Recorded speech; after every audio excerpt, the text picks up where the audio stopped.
very good evening and welcome to Newsfirst primetime news coming to you live and direct from our Newsfirst studios here in Colombo. Today is the 20th of May 2024, bringing you the news for the Newsfirst team. I am Jaimal Ratnayaka. And I'm Naveksha Gunasekara, and here are your headlines for tonight.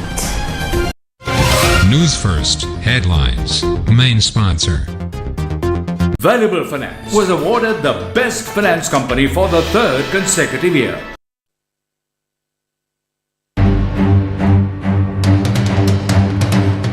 Iran's president, foreign minister and 7 others killed in a helicopter crash.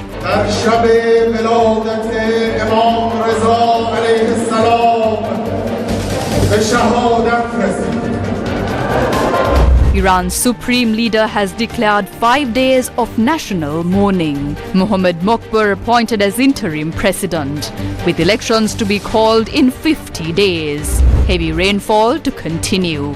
Landslide and flood warnings issued to multiple areas. Diana Gamage named as a suspect for providing false information to obtain a passport.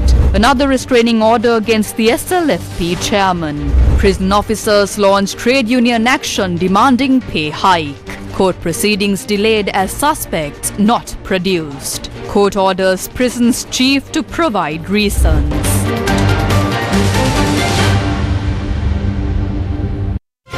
Newsfirst headlines. Main sponsor. Valuable Finance was awarded the Best Finance Company for the third consecutive year.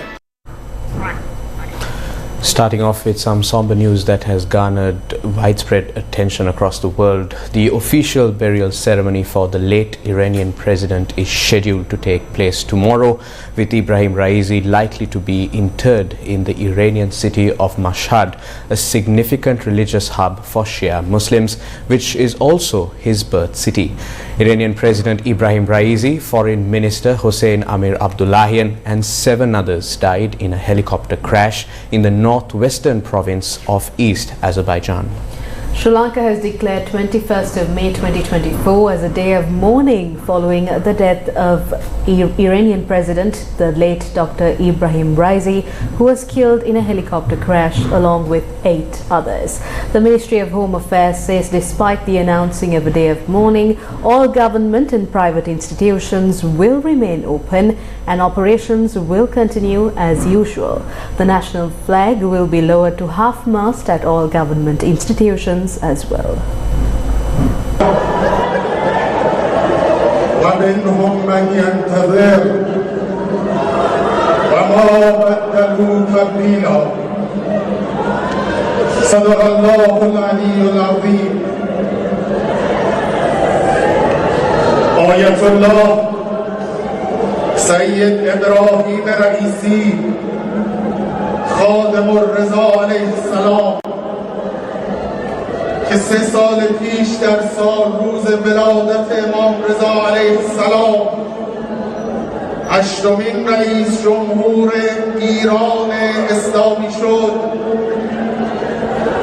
در شب ولادت امام رضا علیه السلام به شهادت رسید. Iranian President Ibrahim Raisi, Foreign Minister Hossein Amir Abdullahian, accompanied by a government delegation, attended a ceremony to inaugurate the Kiz Khalasi and Khodafrin dams on the Aras River with Azerbaijan's President Ilham Aliyev.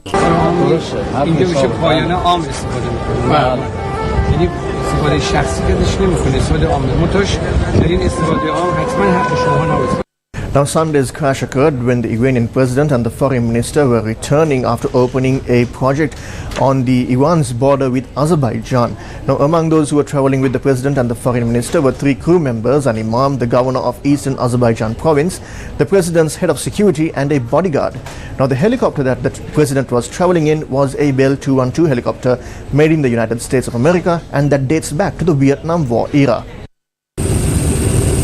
Iran's President Raisi was returning from Iran's border with Azerbaijan, where he and the Azerbaijani President Ilham Aliyev inaugurated a cooperative dam project, the latest sign of warming relations between the 2 countries. According to local media reports, one of the 3 helicopters in a convoy made a hard landing due to complications arising from heavy fog in the northern region of the country.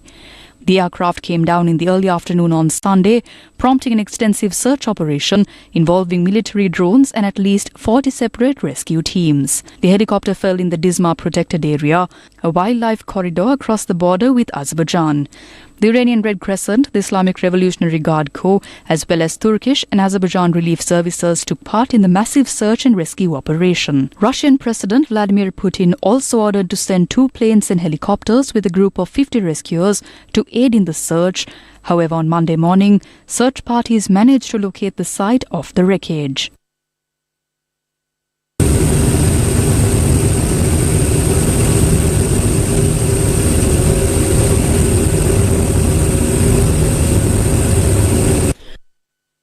The Red Crescent and Army rescuers on Monday morning spotted the bodies of the Iranian leaders and transferred them from the mountains to low-lying areas.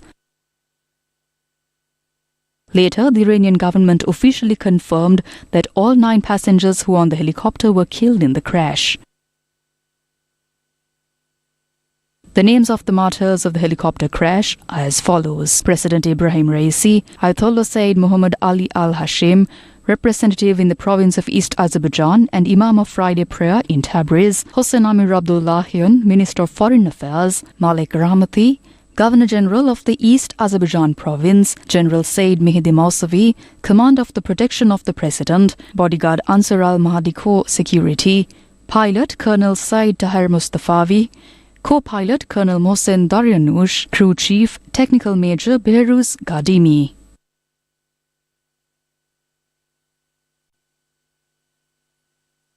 The helicopter of the Iranian President Ibrahim Raisi crashed yesterday when he returned from Azerbaijan to Iran after the opening of the dam on the Arazi River. And there were several rumors about this crash, as they cannot find the trace of the helicopter crash. That's why the modern UAVs from Turkey, Akıncı, invited to Iran, and they spot that it is on the edge of the mountain. There are several versions. One of them is that it can be because the weather was so foggy, or it can be crashed with a mountain. But there are several rumors that it can be as a consequence of the foreign powers action, or maybe any internal powers in Iran can be interested in this event also, that this crash happened. Because Iran lost its president, its foreign minister, and the governor and supreme leader of East Azerbaijan province. That's why I think we need to wait for the official explanation from the Iranian government.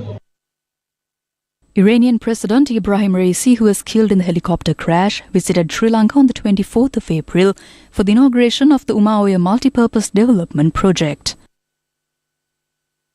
Who is President Ibrahim Raisi? Iranian President Ibrahim Raisi was born in 1960. He was an Islamic law scholar from the northeastern city of Mashhad. Raisi won the presidential election in June 2021. He served as Prosecutor General and Chief Justice in the country's judiciary, which plays a vital role in maintaining the Islamic establishment. He was known as a conservative hardliner and tipped to be one of the potential successors to Iran's supreme leader, Ayatollah al-Khamenei, who is 85. Raisi maintained a hardline diplomatic approach towards the United States and European countries. He supported the Islamic group Hamas in the war in Gaza, adopting an increasingly hostile line against Israel and its backer, the United States. On the 13th of April, in response to the bombing of the Iranian embassy in Damascus, Syria on the 1st of April, Iran carried out a series of drone and ballistic missile attacks targeting Tel Aviv in Israel. Following this incident, Iran issued a direct statement vowing retaliation against Israel, escalating tensions in the Iran-Israel crisis. Notably, this marked the first time Iran had launched such attacks on Israel. Against this backdrop, the Iranian president undertook an official visit to Pakistan and Sri Lanka. The Western countries tried to convince all others that knowledge and technology was only exclusive to those countries. But the Iranian knowledgeable and skillful experts through their efforts, through their good thinking and through their knowledge, have been able not only to create knowledge in Islamic Iran, but at the same time to send it to all parts of Asian countries and to ensure to complete and conclude these projects. I would like to reassure the readiness and preparedness of the Islamic Republic of Iran to share its knowledge, expertise and experience, which has been gained in the past 45 years through the great efforts of its men and women, with the friendly country of Sri Lanka for the sake of your country's progress and development. We register our readiness for partnership between our two countries. Recently, India signed a 10-year agreement to develop and operate Iran's strategic Chabahar port to boost trade ties with landlocked Afghanistan and Central Asian countries by passing ports in its western neighbour and arch foe Pakistan. But the deal has prompted a thinly veiled threat of sanctions from the United States, who said any entity considering business deals with Iran need to be aware of the potential risk of sanctions. Aviation analyst Kyle Bailey has told Al Jazeera the lack of communication from the helicopter pilot or another flight crew member left no doubt that there was a serious controllability issue. He said that if a helicopter has a serious technical issue mid-flight, the pilot's first task is to keep the plane flying, and then communications would be second. According to the BBC, Iranian authorities said that one victim, Imam Muhammad Ali al-Hashim, survived for a whole hour after the crash and even tried to make contact with the president's office. Iran has not yet officially announced the cause for the crash. Attention is turning towards Iranian Vice President Mohammad Mokbar, the person next in line in the presidency. According to the Iranian constitution, in case of the president's death or incapacity, the first vice president will take over and assume the functions of the president until an election is held within a maximum period of 50 days. Unlike other countries, Iran's first vice presidency is an appointed position, not an elected one. Leader of the Islamic Revolution, Ayatollah Said al-Khamenei, has extended his condolences to the Iranian nation over the martyrdom of President Ibrahim Raisi and his companions in a helicopter crash. He posted the following message on X. Everyone should pray for the health of these people who are serving the Iranian nation. The nation doesn't need to be worried or anxious, as the administration of the country will not be disrupted at all.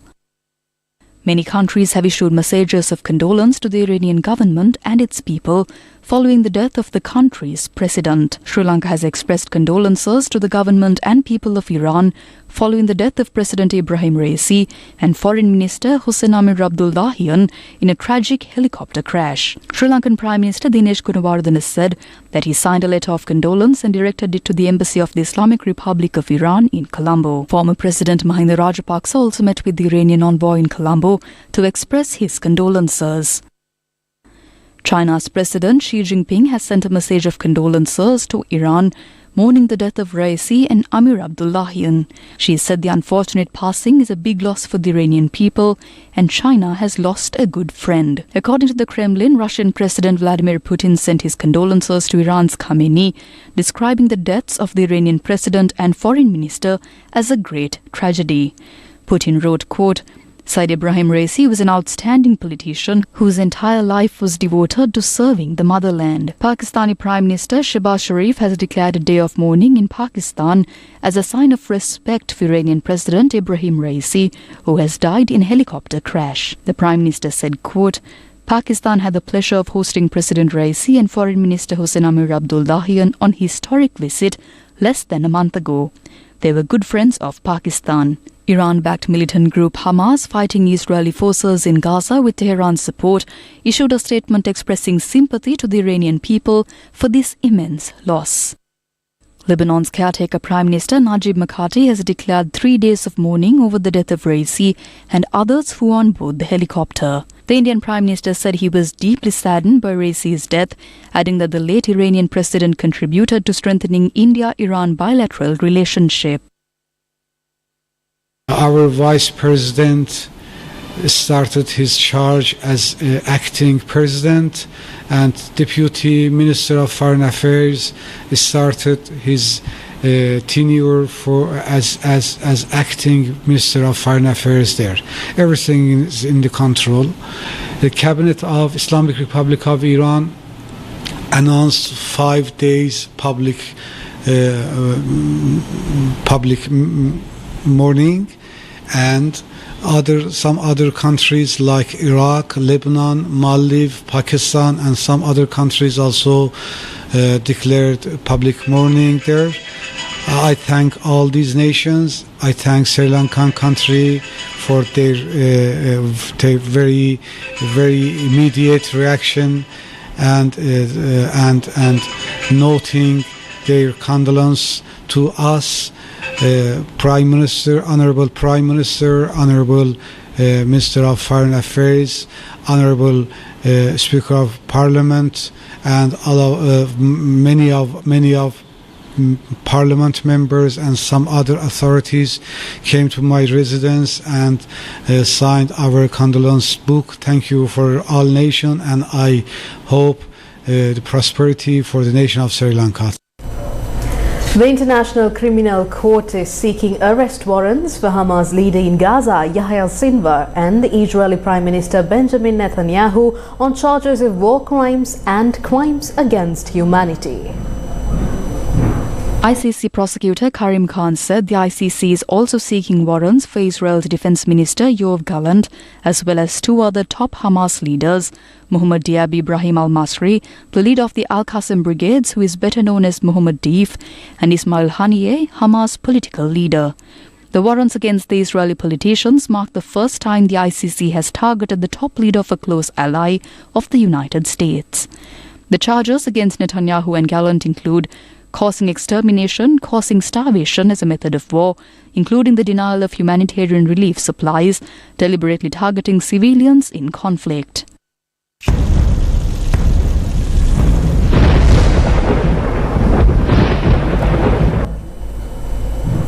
33,493 people in 8 districts have been affected by adverse weather conditions. The Met Department said heavy showers of over 100 millimeters can be expected in the western, Sabaragamur, northwestern and central provinces, as well as in the Gaul and Mathura districts. Meanwhile, the Ceylon Electricity Board said adverse weather conditions disrupted the supply of electricity to multiple areas. The CEB added that measures were taken to restore the supply of electricity. The highest rainfall was recorded from Kuliapitia during the past 24 hours that ended at 8:30 am today, and the figure is 141.6 millimeters. During the same period, the Dummalasuriya area received 136.7 millimeters of rain, and the Moralia Oya area received 127.4 millimeters of rain.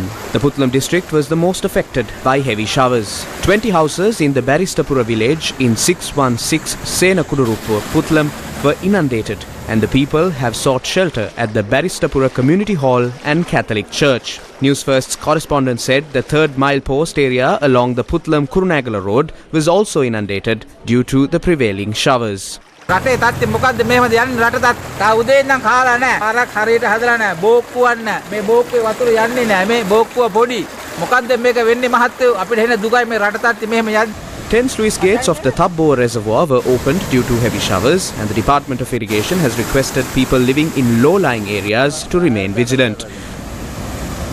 The water level of the Ging River has also risen due to heavy showers. According to Newsfirst correspondents, many roads including the Holuwagoda Opatha Road and the Holuwagoda Karapiti Road and several surrounding areas of the Ging River are also underwater. Several roads including the Tihariya Pahalagama and Tihariya Paluatta Road are also underwater as a result of water levels of the Attanagalu Oya rising due to incessant rains. Attanagalu Oya has reached minor flood level in Dunamale, while the Kalu River, Kuda River and the Maguru River have reached flood level in Milakanda and Magura. The Waddua-Veragama road was inundated in several areas due to heavy showers experienced in Waddua. Newsfirst correspondent said vehicular movement was also affected. The Narammala Panduwasnuwara road in Kurunagala was underwater from Mormulavatta in Maviala. The road leading to the Panduwasnuwara East Divisional Secretariat was also underwater. 2 of the 8 sluice gates of the Dadru Oya reservoir were opened up to 2 feet each, and a water capacity of 2,800 cubic feet per second is being released into the Dadru Oya due to heavy showers. Authorities warned people living in low-lying areas to remain vigilant in this regard. The irrigation engineer in charge of the Rajangane reservoir had opened 6 sluice gates of the reservoir by this afternoon due to the inclement weather. As a result, a water capacity of 6,300 cubic feet per second is being released, while authorities have informed people living in low-lying areas in the vicinity to remain vigilant.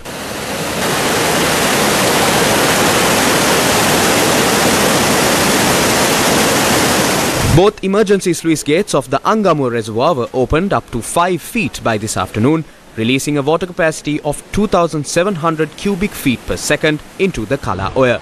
116 millimeters of rainfall was recorded in Horana during the past 24 hours that ended at 8:30 am today, and accordingly, low-lying areas including Valikala and Pokunuvita were flooded. The driver of a three-wheeler and a woman travelling in the three-wheeler have been admitted to the Kalubovila Teaching Hospital after a branch of a tree fell on the three-wheeler along the Purvarama Road in Kirlapana, Colombo.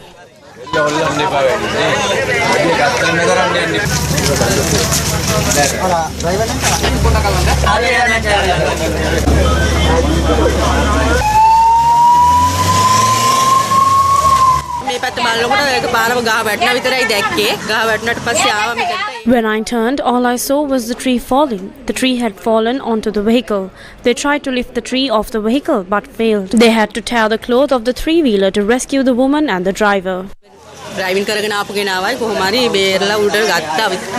A house was severely damaged after a large tree fell on the house in the Nulkandru estate in Deltota, Kandy.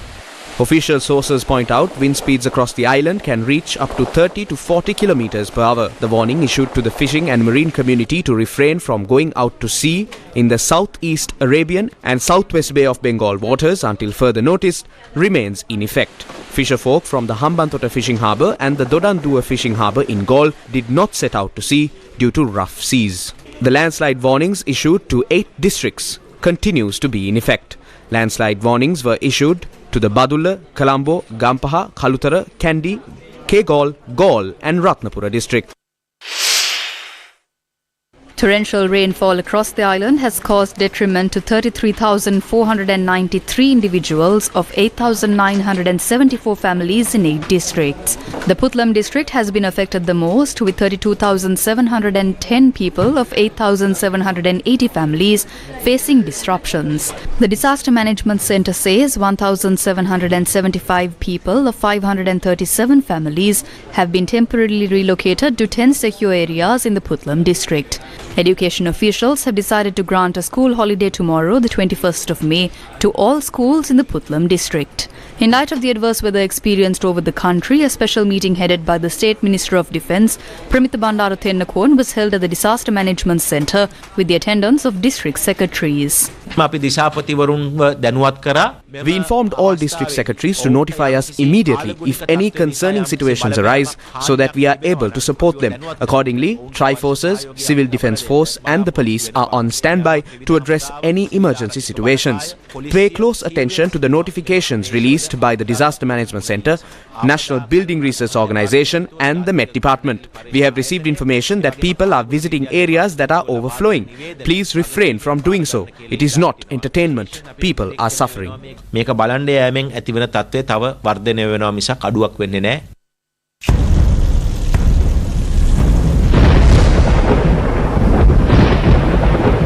Valuable Finance was awarded the Best Finance Company for the 3rd consecutive year. In more local news, court proceedings across the island were disrupted today following a trade union action initiated by prison officers attached to key prisons in the country. The collective of prison officers said in a statement that they decided to engage in this trade union action, demanding solutions to their salary issues. Prison officials refrained from transporting inmates to courts for relevant hearings today. The Minister of Justice said the trade union action was carried out only at certain prisons, while the Commissioner General of Prisons Tusharu Puldenius said certain court proceedings were conducted online. However, inmates or suspects were not transported to court proceedings within the Gaul and Baddegama judicial zones, since prison drivers had supported the trade union action. Newsfirst correspondent noted that prison guards at the Mathura prison had applied for sick leave today, resulting in suspects and inmates at the Mathura prison not being directed to court proceedings. Newsfirst correspondents also reported that activities at the Valikada prison were also hindered today. Colombo Chief Magistrate Thilina Gamage issued notice to the Commissioner General of Prisons today to appear before court and elaborate facts over the failure to produce in courts suspects who are in remand custody. The magistrate further ordered the Commissioner General of Prisons to produce a comprehensive report to court regarding officials who did not report to work after applying for sick leave. The Chief Magistrate pointed out in court that there is no legal ground in the Prisons Ordinance for prisons officials to engage in trade union action which hinder judicial proceedings, adding that if such officials are revealed to have caused such a hindrance, they could be charged with contempt of court. Minister of Justice, Prisons Affairs and Constitutional Reforms, President's Council Dr. Vijay Dasa Rajapaksa held a media briefing. This move is organized by a group of personnel from the Department of Prisons after forming a WhatsApp group. I must stress that all personnel serving in prisons are officers of the law. Their responsibilities lie with judicial affairs. Therefore, they have no right to engage in such trade union action. We cannot be certain on what action the courts will take in relation to this. We held discussions and reached an agreement, and a cabinet paper will be submitted. The 15,000 rupee allowance will be provided. Based on the grading, a review will take place. We have not abandoned this issue or neglected it. We too admit that justice needs to be meted out.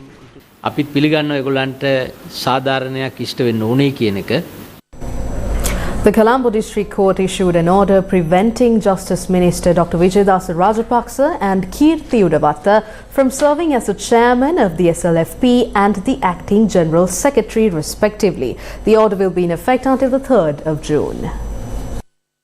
The Colombo District Court considered the amended petition filed by Acting General Secretary of the Sri Lanka Freedom Party, Duminda Dissanayake, that sought an interim order to prevent any disruption to the activities of the Sri Lanka Freedom Party. Notably, on the 16th, the same court rejected Disanayake's initial petition. Following this, he submitted an amended petition later that day, seeking court permission to present facts with regard to the order. Meanwhile, Justice Minister Dr. Vijay Dasa Rajapaksa, a respondent in the application, filed a petition with the Western Province Civil Appeal High Court, asserting that the Colombo District Court's rejection of Duminda Disanayake's petition on the 16th was flawed. The hearing for this petition is scheduled for tomorrow. Colombo Chief Magistrate Thilina Gamage issued an order naming former State Minister Diana Gamage as a suspect in a case related to obtaining a passport through the submission of false information to the Controller General of Immigration and Immigration. During the court proceedings, the Criminal Investigations Department informed that former State Minister Diana Gamage was reported missing from her residence. The CID also told the court that based on the investigation, Diana Gamage can be named as a suspect in the case filed in court. In light of these findings, the Chief Magistrate ordered to name Diana Gamage as a suspect and directed the Criminal Investigation Department to proceed with further actions related to the suspect. In more news, speaking at the 10th World Water Forum in Bali, President Ranil Wickremesinghe stated that the global north is willing to fund death and destruction in Ukraine, but there is an unwillingness to fund measures to avoid death and destruction caused by climate change.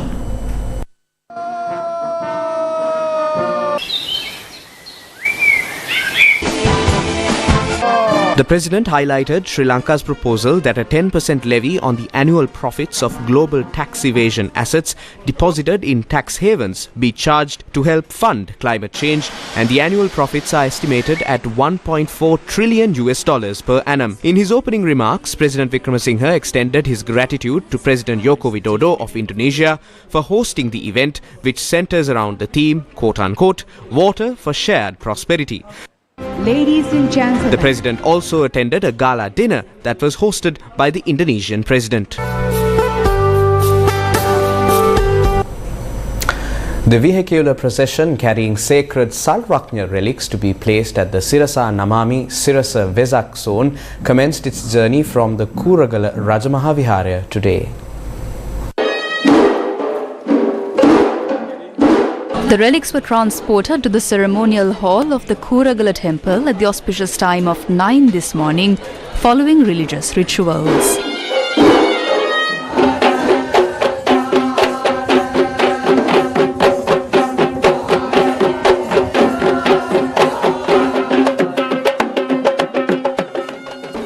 The Sarvajna relics were placed in a special structure named the Ran Sivige after the Mahasangha offered blessings to those in attendance. මේ මහා පුදබිමේ ඉඳන් අද දිනේ පුරාවට මේ ප්‍රධාන මාර්ගයේ දෙපස එකතු වෙලා We call on all devotees to gather beside the route to worship the Buddhist relics, pay our tributes with floral offerings and incense. We will conduct the Vesak zone successfully.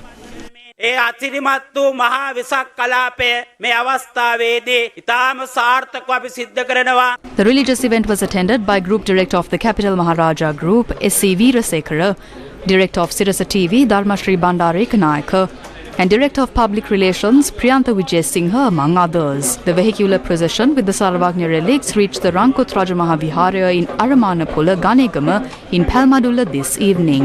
The vehicular procession with the Sarvajna relics reached the Rankotraja Mahaviharya in Aramanapula, Ganegama in Palmadulla this evening. The procession will recommence its journey tomorrow morning and is scheduled to travel to the Vilegoda Sri Nagarukaramya in Halyagoda by tomorrow evening. On the morning of the 22nd of May, the procession will begin its journey from the Sri Nagarukaramya and arrive in Kaduwela at 3 p.m. on the same day, where the water cutting pier has been established. Thereafter, the Sarvajna relics will be transported along the Kalani River to the Kalani Raja Mahaviharya, where the sacred relics will be placed overnight on the 22nd.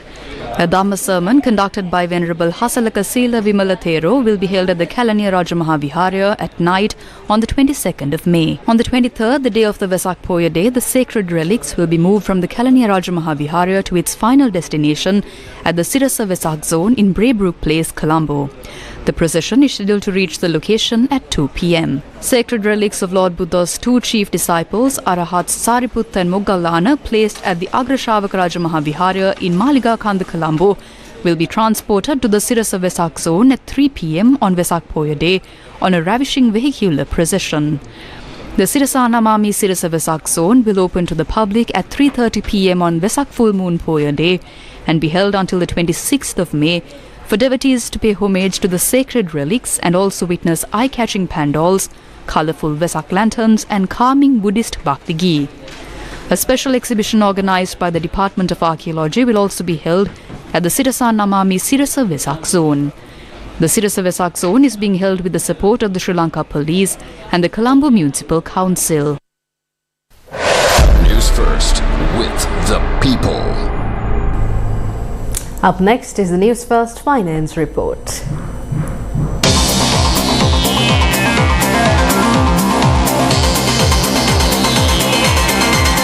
The Newsfirst Finance Report. Oil prices extended gains today amid political uncertainty in major producing countries after Iran's president died in a helicopter crash and Saudi Arabia's crown prince cancelled a trip to Japan, citing issues with the king's health. Brent gained 41 cents or 0.5% to $84.39 a barrel after rising to $84.43 earlier, its highest since the 10th of May. US West Texas Intermediate crude for June edged up 23 cents to $80.29 a barrel after hitting 80 cents and 35 cents earlier, the highest since the 1st of May. The June contract expires on Tuesday and the more active July contract was at $79.89, up 31 cents or 0.4%.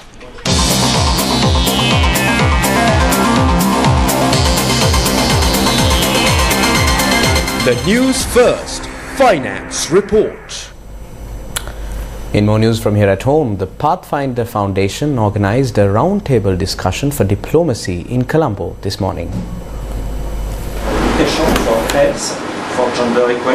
The Ambassadors' Roundtable was held in Colombo today under the topic A French Perspective on the International Situation. Ambassador of France to Sri Lanka and the Maldives, His Excellency Jean-Francois Pactet, was the speaker of the event organised by the Pathfinder Foundation. The discussion was followed by an interactive session. Ukraine has managed to make some big... Amnesty International South Asia Regional Office held a press conference in Colombo to mark the end of its Secretary General Agnes Calamad's 5-day visit to Sri Lanka. I came because it's an important year for the country. I came because it was a 15 years anniversary of the end of the war. I came to understand the human rights concern and with my colleagues to determine what should be Amnesty International effort and initiative to support the search for justice.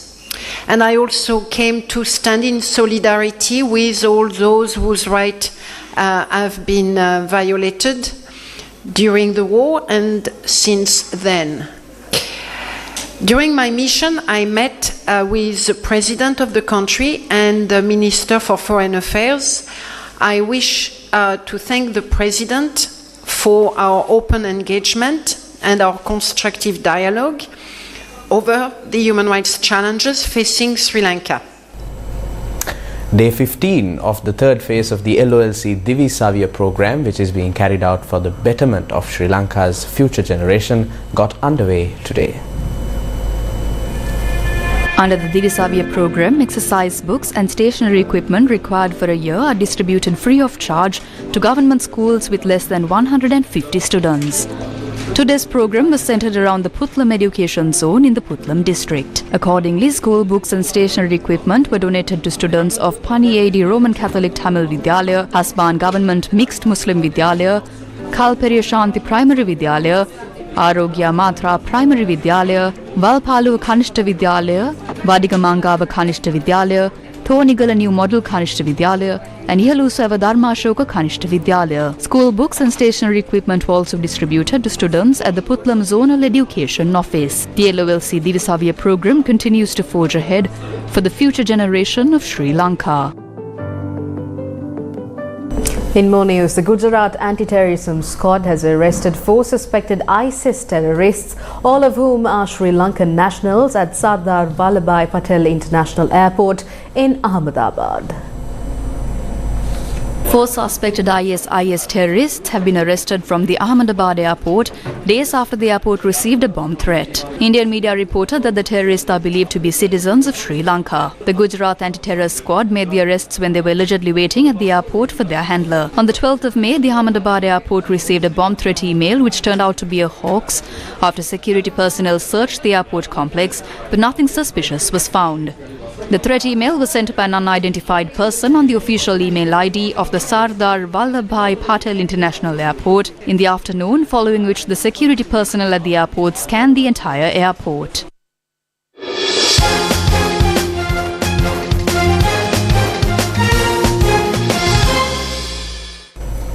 Up next is the Road to World Cup segment.